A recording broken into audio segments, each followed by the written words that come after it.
ధర్మం, దాతృత్వం మరియు దైవ కృపకు ప్రతీకగా నిలిచింది కామధేనువు.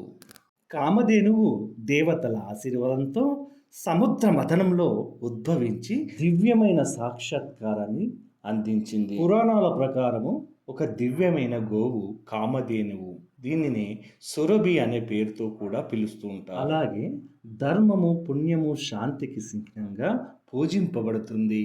కామధేనువు గొప్ప ఋషుల పూజా గృహాలలో నివసించేది. దేవతలు మరియు అసురులు అమృతాన్ని పొందడానికి పర్వతాన్ని మదన యంత్రంగా ఉపయోగించారు. ఈ ప్రక్రియలో వివిధ అపూర్వ వస్తువులు వెలువడగా కామధేనువు కూడా అవతరించింది. జమదగ్ని మహర్షి సప్త ఋషుల్లో ఒకరు. ఆయన వద్ద కామధేనువు ఉండేది. కామధేనువు ఆహారం, దుస్తులు, సౌకర్యాలు ఇంకా దేవతలకు అనేక దైవ సమర్పణలకు కావలసిన సామాగ్రిని సృష్టించేదట. కార్తవీర్యార్జునుడు, ఈ పేరు మీరు చాలాసార్లు వినే ఉంటారు. గొప్ప సాహసకుడు, సామ్రాట్టు ఒకరోజు జమదగ్ని మహాముని ఆశ్రమానికి వచ్చాడు. అతిథిగా వచ్చిన రాజుకు జమదగ్ని మహాముని కామధేను సహాయంతో రాజుకు మరియు అతని సైన్యానికి అత్యుత్తమైన విందు ఏర్పాటు చేశాడు. ఇక కామధేనువులోని శక్తిని గుర్తించిన కార్తవీర్యార్జునుడు తన రాజ్యానికి ఇట్టి గోవు ఎంతో ఉపయోగపడుతుందని కార్తవీర్యార్జునుడు భావించాడు. అందుకే అతను దానిని తీసుకెళ్లాలని ప్రయత్నించాడు. అందుకు జమదగ్ని మహాముని నిరాకరించడంతో కార్తవీర్యార్జునుడు తన సైన్యంతో గోవును బలవంతంగా అపహరించాడు. అయితే కామధేనువు తన శక్తితో అతని సైన్యాన్ని ఎదుర్కొంది. చివరకు గోవు చుట్టూ జరిగే సంఘర్షణను క్రమంగా పరశురాముని ఆగ్రహానికి దారితీసింది. కార్తవీర్యార్జునుడు జమదగ్ని వద్ద నుండి కామధేనువును తీసుకుపోయిన తర్వాత జమదగ్ని మహర్షి నిర్దిష్టుడయ్యాడు. ఈ విషయం తెలిసిన ఆయన కుమారుడు పరశురాముడు ఆగ్రహంతో రాజును చంపి ప్రతీకారం తీర్చుకున్నాడు. కామధేనువు ధర్మం మరియు దైవత్వానికి నిలువెత్తు సాక్ష్యం.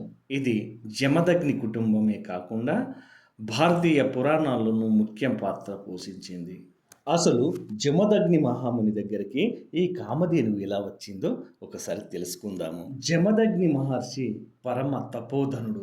ఆయన తన దైవ చింతనతో దేవతలను ప్రసన్నం చేసుకునేలా తన తపస్సును కొనసాగించాడు. ఓ రోజు ఆయన ఆహారానికి, తన యాగాలకు కావలసిన సామాగ్రిని సేకరించలేక చాలా ఇబ్బంది పడుతున్నారు. అతనికి అందుకై సహాయం చేయాలని భావించిన దేవతలు కామధేనువును జమదగ్ని మహర్షికి ప్రీతిగా సమర్పించారట. ఇంకొక కథ ప్రకారం కామధేనువును జమదగ్ని మహర్షి తన తపస్సును వల్ల ఇంద్రుడిని ప్రసన్నం చేసుకుని పొందారని, ఇంద్రుడు తపస్సుతో సంతుష్టుడై తన దైవ కార్యాలను సమర్థవంతంగా నిర్వహించుకోవడానికి జమదగ్ని మహామునికి కామధేనువును ఇచ్చారని, కామధేనువు దివ్యమైన శక్తితో జమదగ్ని ఆశ్రమాన్ని ధార్మికతతో నింపిందని చెప్పబడింది. కామధేనువు కేవలం ఒక గోవు మాత్రమే కాదు, దాని శరీరం దేవతలు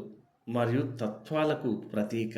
జమదగ్ని మరియు వశిష్ఠ మహర్షుల వంటి పుణ్యాత్ముల వద్ద కామధేనువు ఉన్నట్లు పురాణాలు వెలుగులోకి తెచ్చాయి. దీనిని పూజించడం ద్వారా ఆధ్యాత్మిక సాధనకు కావలసిన వస్తువులు లభించేవి. కోరిన సకల కోరికలు తీర్చగల కామధేనువును స్మరించుకోవడం, కామధేనువును పూజించడం, గోవులను రక్షించడం, తద్వారా సర్వ సుఖాలను పొందుతారు. గోమాత యొక్క పూజలో ఈ మంత్రం చెప్పండి. గోమాత గోవింద వసుదేవ జయప్రద సర్వ సంపద ప్రసూదాచ సర్వ కామార్థ సిద్ధిక సర్వదేవమయే దేవి లోకానాం శుభమంగళే గోమాత నమస్సుభ్యం శిరసా వందే మోహితం. ఈ మంత్రాన్ని గోపూజలో పఠించండి. ఇలాంటి చరిత్రలో విపులంగా మరో వీడియోతో మీ ముందుకు వస్తాను. మిత్రులారా, ఈ వీడియో నచ్చితే లైక్ చేయండి, షేర్ చేయండి. కొత్తగా ఈ ఛానల్ని చూస్తున్నట్టయితే వెంటనే సబ్స్క్రైబ్ చేయండి. నమస్తే, మీ గణేశ్వర్ వెంగళ.